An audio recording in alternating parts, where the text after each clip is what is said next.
В честь Дня государственности в Центре спортивной подготовки «Триумф» в Якутске началось масштабное театрализованное представление «Свет над Арктикой». Ульяна Шагина на прямой связи с нами. Ульяна, расскажи, насколько зрелищное мероприятие?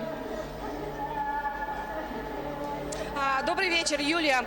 Когда говорят об Арктике, о холоде, когда говорят о севере и ледовитом океане, для большинства людей это темные ночи и трескучие холода. Именно поэтому, наверное, проект этот масштабный называется «Свет над Арктикой», чтобы еще раз напомнить всем о том, что свет над Арктикой сегодня необходим всем. Концепция проекта — показать Арктику с другой стороны, показать ее уникальную природу, ее уникальную культуру, показать жителей, которые здесь живут, и, в общем-то, создать такой вот имидж Арктики. Главным режиссером масштабного проекта у нас известный Андрей Савич Борисов. Мы не раз убеждались, какие интересные у него бывают проекты с исторической привязкой, и это также не стало исключением. Подготовила шоу та же команда Андрея Борисова, которая представила якутянам такие проекты, как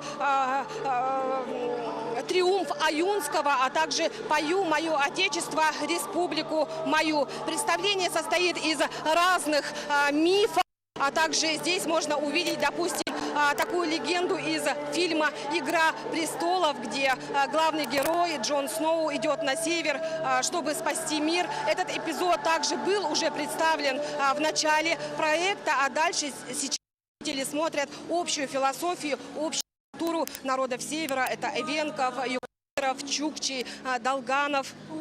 Зрители окунаются во все это. Вот прямо сейчас, допустим, звучит песня Майкла Джексона, то есть и мировая культура здесь также представлена.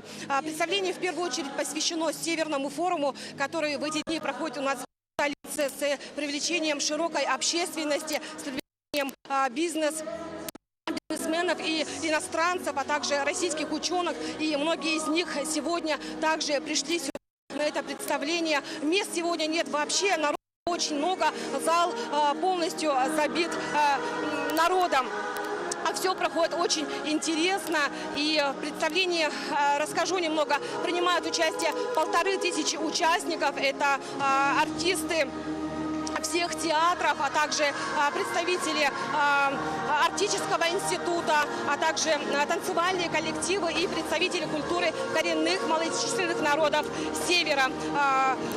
Отмечу, что самое главное, что сегодня все это бесплатно, так что вот такой вот подарок для жителей и гостей республики. Запись трансляции можно увидеть также сегодня на нашем канале в 9 часов. У меня все, Юлия. Спасибо, Ульяна. Я напомню, на прямой связи со студией была наш корреспондент Ульяна Шагина.